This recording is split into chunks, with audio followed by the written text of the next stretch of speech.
こんにちは、アンナスです。今日は、簡単なリボンの刺し方を説明しようと思います。過去の動画でもリボンの刺し方を説明した動画はあったと思うんですけど、多分サテンステッチだったかな。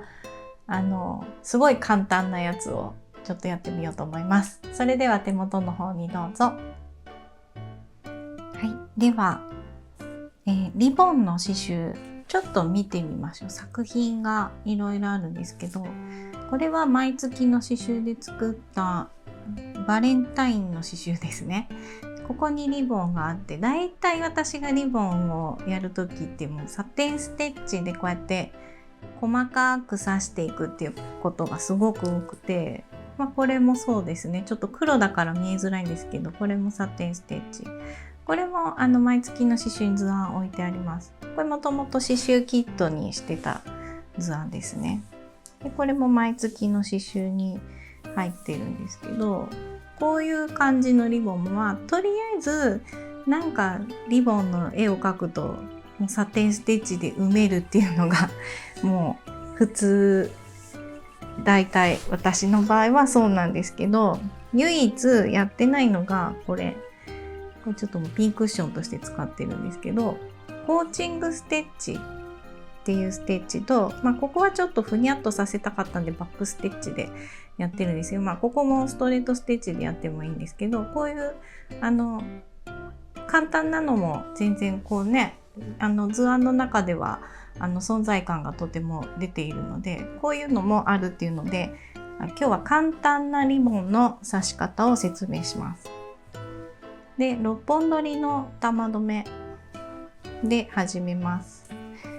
リボンの絵も好きな絵を描いてください。これぐらいかな。こんな感じ、フリーハンドでいいです。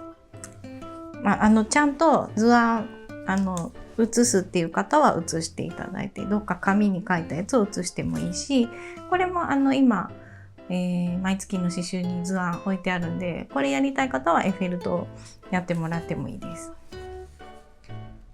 で、やり方なんですけど、コーチングステッチ、留めるステッチですね。まず真ん中から針を出して、これがこのリボンのこの上の部分になるんで、リボンのサイズ分ぐらいこうやってそっと残しておきます。それでこの角からちょっと針をくぐらせて、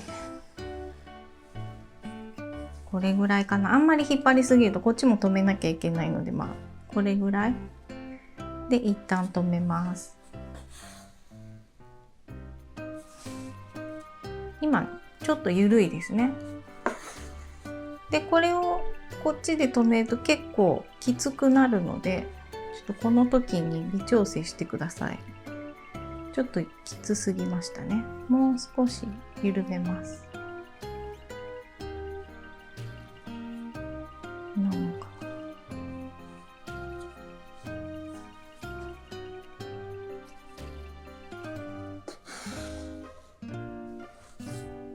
こっちが緩んでます。はい、こんな感じでループを作って2箇所留めるだけです。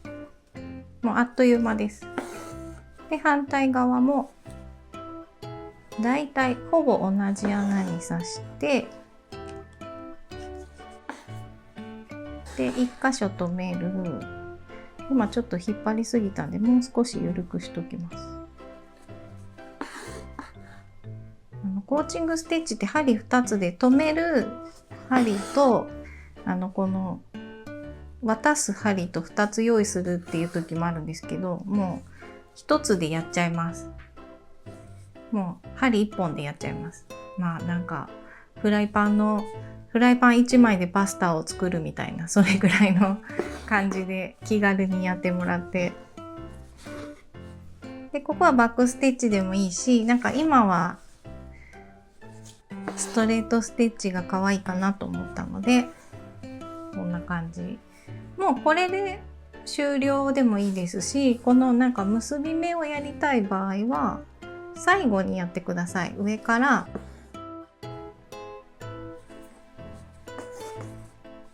1回でも可愛い。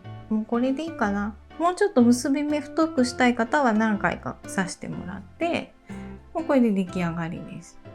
すごい簡単。これだったらお洋服とかね、なんだろう。何でも、ハンカチでも何でも。であんまり大きくすると、この渡してる糸が長くなりすぎるんで、私の親指がこれぐらいなんで、親指よりちょっと大きいぐらいか、もうちょいちっちゃくてもいいですね。で、ここの下が長くしたい場合とか、こう曲線にしたい場合はバックステッチとかアウトラインステッチを使うといいと思います。でも玉留めでいいです。なんか絡めるって言ってもちょっと絡めにくいので、それかくぐらせる。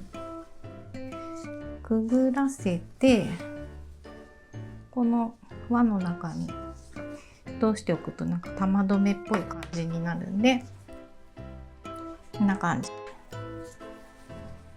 はい、ぜひ簡単なので皆さんやってみてください。以上です。いかがでしたか？チャンネル登録といいねボタンをよろしくお願いします。それではさようなら。